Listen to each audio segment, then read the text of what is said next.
had to stop because I had to go find it. So, I saw online K. Michelle said she doesn't feel protected when her man cries. And I'm like, the one place a man should be able to cry, not be a crybaby, not cry about everything, but when life actually hits him, the only place I can see him being able to cry is with his woman.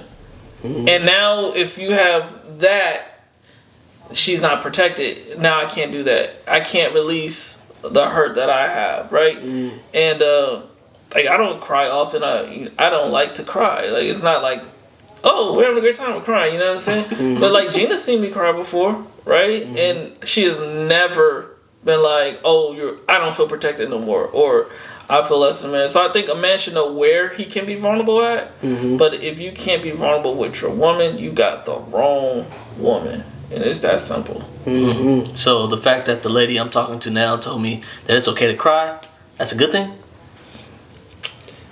You still got to present yourself as a man. I'm just asking. You can't be no cry baby. I'm just asking, is that But when life gets lifey, that is the one place. Because so she's technically seen me cry twice now. Dang, see, you're a crybaby. But no, that's hilarious. One time there was a situation where I was actually communicating with her, and it was just some heavy stuff we were talking about, and she saw some tears. I was like, nah, like I never want you to see me cry. And I told her that. She was like, why? I said, I don't like crying. Two, it's not how I want to present myself to someone I am. Pursuing. I always want to be above that. Not that nothing will ever happen, but that's not where I want to be. And the second time she saw me cry, I wasn't actually talking to her. It was in church last week. We all cried in church last week. All of us cried. Because I was doing my best to lead a prayer, but we just lost a family member, and it wasn't working. It wasn't working. So she saw that online. But so maybe you're not a crybaby. Maybe not. Because 2 times is kind of a lot. So, I'm a real man. You might still be a real man. Absolutely. Shrug the shoulders, roll the neck. But I know we're coming to a close, but is that toxic too, though? To like for us to be joking like that? Yes. I guess the crowd said yes. To some degree it can be. I do believe though, like, of course we've had serious conversations out, of course more direct conversations about things that we struggle with and stuff like that. And I was going to actually segue into this too, so it's a great question.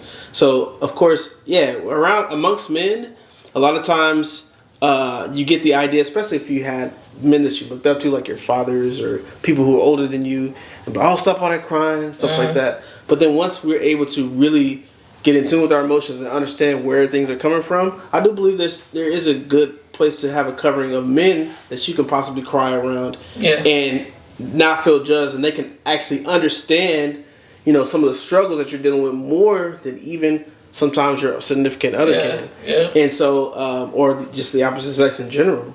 And so I believe that we do need to find healthy places where men can be emotional, and because you got your household, I got my household, so I'm not really relying on you on anything. So I can't possibly think of any less of you because of that. Now, of course, weird people can. But at the same time, like having that, I think is super important too as well. So do not forsake the assembly. Be around people who are going to be able to encourage you and sharpen your iron. That's good. If I want to give a shout out to 2 of my friends, Jarrell and Ryan, we got a group chat. Friends from high school. All 3 of us are married now, and we've talked about stuff like pregnancy and stuff. And I know I'm gonna get killed for this in the comments, but we talk about like how it's hard on men. I know no woman wants to hear that, but like men, but you said you got to know where to go with that, and like so. Just being around men, we could talk about, some of the things that we deal with. And ladies, don't kill me because I know it's harder on you. I'm not saying it's not. I'm just saying we go through an experience too. Exactly. This is so random, but just the fact you said that made me think of something. I can't tell you how many times I've been talking to this lady, and I said something that is factually correct. Okay? Like, pregnancy is hard on men too.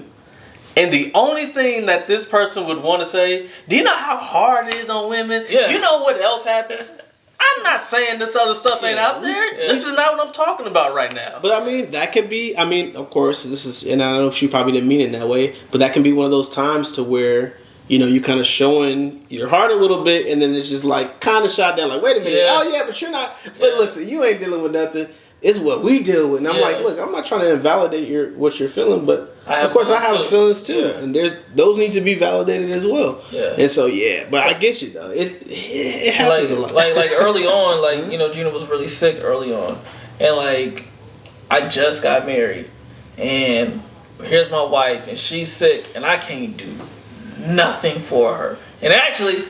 It's my fault. She's sick. You know what I'm saying? And like that's a lot on you, man. When you just like she had to, you know, go to the doctor. We were going back and forth to the doctor a lot and everything. That just mentally weighs on you when you see like the woman that you love in a position of like just hurt and pain and stuff. And that just hurt me. That hurt me more than I've ever been hurt, like in my own life from anything that I've done. Seeing her go through that. So I needed those guys at that time. Oh man, that's definitely a rough feeling for sure. And then even just seeing my wife in a situation to where, you know, a family member has passed away, and then like knowing like I can't fix it, and I'm so emotionally regulated. I'm making her mad some days. Like I'm like, dang, what am I doing? And then like I had to go off to myself and like.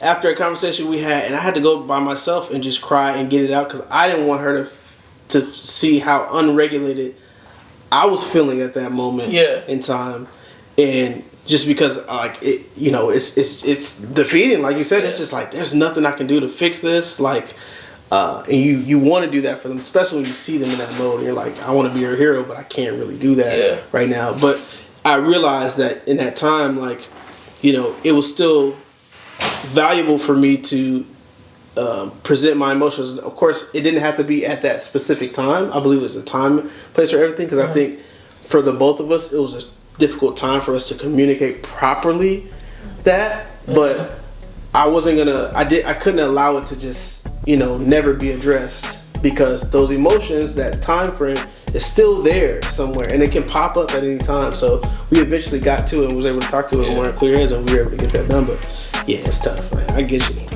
Yeah, it's tough.